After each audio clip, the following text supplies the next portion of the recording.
William Ruto ulisema Raila Odinga na ODM hawana sera, hawana agenda, hawana plan.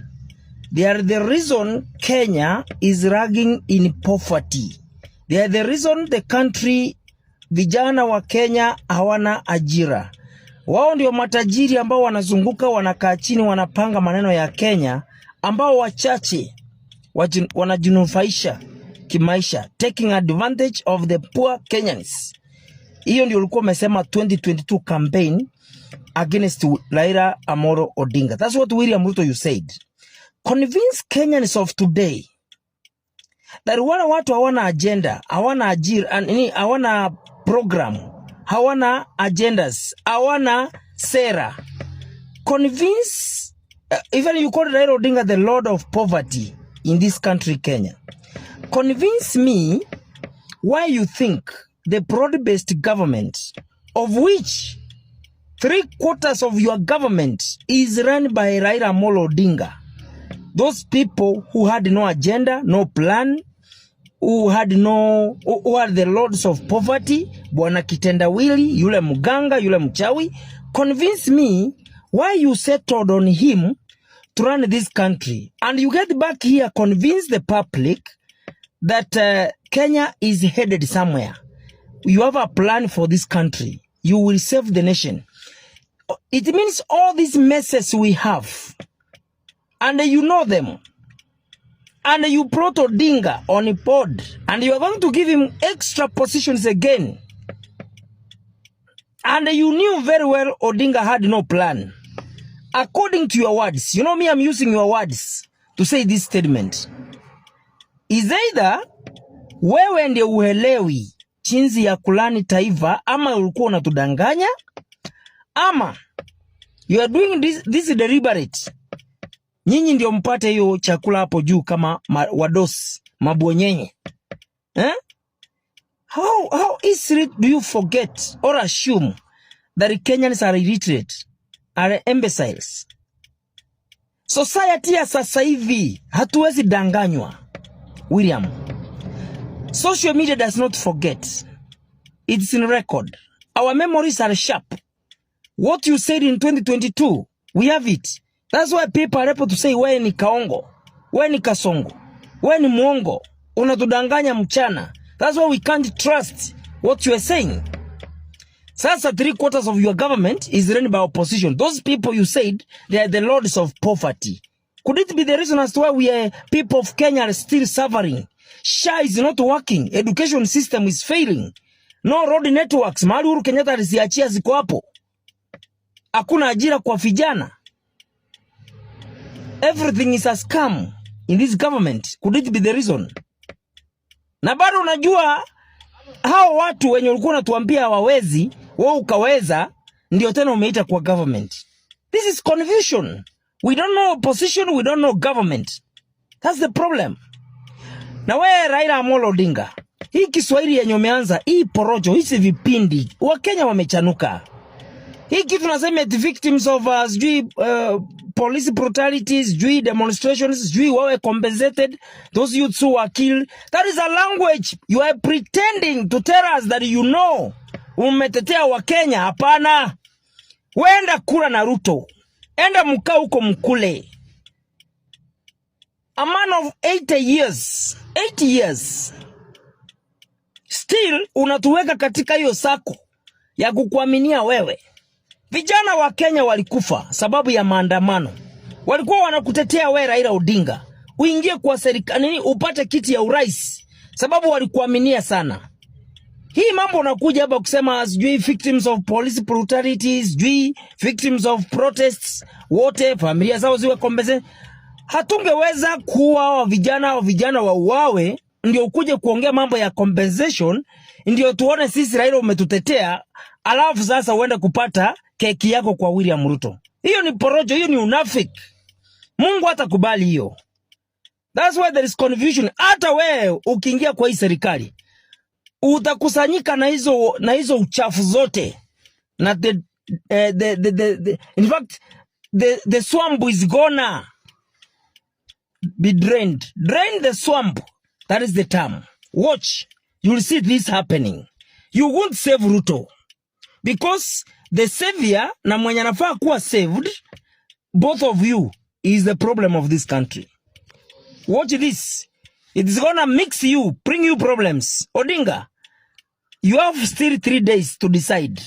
You be with the people of Kenya, ama you be with William Ruto. Nyinyi wote msafirishwe. Tuende kule tuseme hao watu waende nyumbani. Mmoja sugoi mwingine bondo. Good morning. Today is the 3rd of March, 2025. Watching Kenya Kwanza politicians, sycophants, defending this regime and the president is such an situation. You just feel nice because they are completely cornered, unable to handle the situation. Whatever they are saying does not make sense to a person who is right thinking. Sometimes I think it's like Kenya Kwanza politicians never went to school. Because even something that is nonsense, they support it. Something that is not working, something that is irrelevant, they are supporting. They are unable to say why housing is not right, why SHA is failing. So today, there is a woman rep from the county, I think of Laikipia, somewhere, who is on Citizen this morning.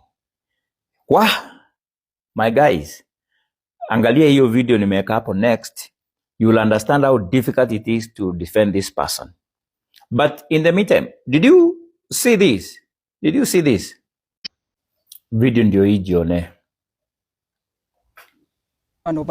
Some before I so which works better? Because you're given two options. Yes. Raila Odinga comes in as leader of official opposition. Yes. Alternatively, he comes into the government. I don't hear you mentioning what position that would be. Which works better for you from Kenya Kwanza? Some both would work. No. We would want to be put in check as a government. Question.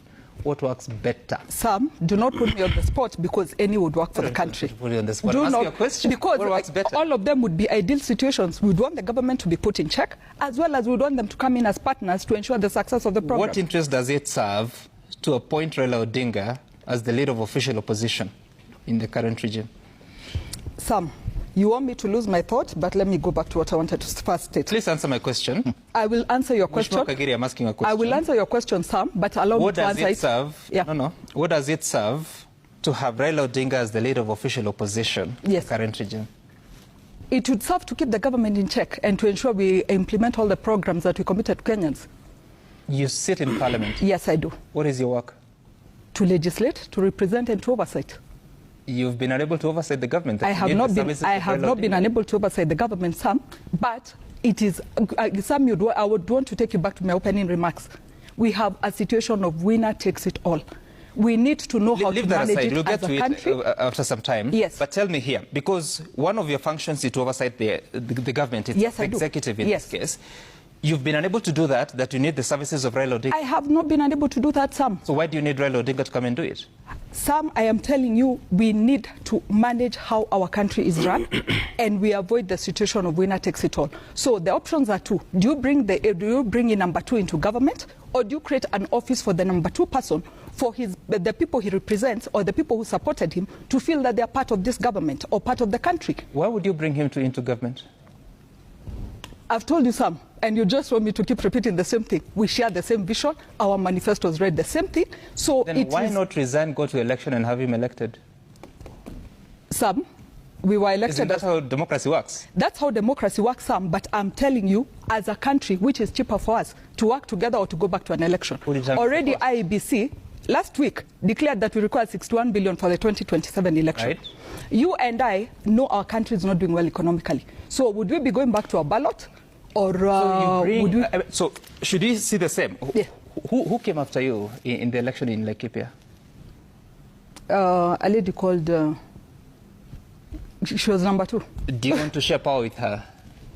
I will not share power with her, but nothing stops me from visiting her and telling her, what do you think I can do better in regards to the vision you had for the people of Laikipia County? Nothing stops me. Who's your governor in Laikipia, Mheshimiwa? He's called Joshua Irungu. Number 2 was? Number 2 was Ruto Mureithi, I presume.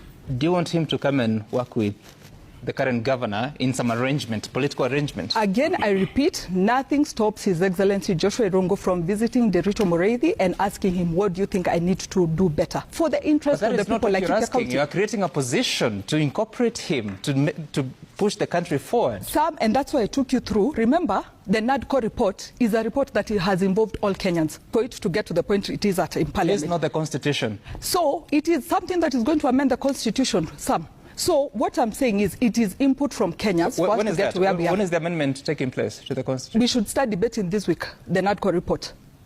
And by the way, we've already gone into Agenda 1, which is elections. And I believe you've already seen the IEBC panel was established. And now we are about to go into the vetting process of who is going to hold office in the IEBC. But debate does not amend the Constitution, Mheshimiwa. I have told you we are starting the process. The process. The process starts in Parliament. A Constitution is amended through an amendment bill. That's what I'm saying. And that is what we are going to start by debating. Debate what? The NADCO report. And I believe it had 5 agendas. That does not amend the Constitution. It is a bill to amend the Constitution that does, isn't it? Sam, this is all semantics, and I'm trying to explain to you. Okay, I don't know. I am not an advocate. I have 2 here. So, anyway, Sam. Senator Sige, just a moment.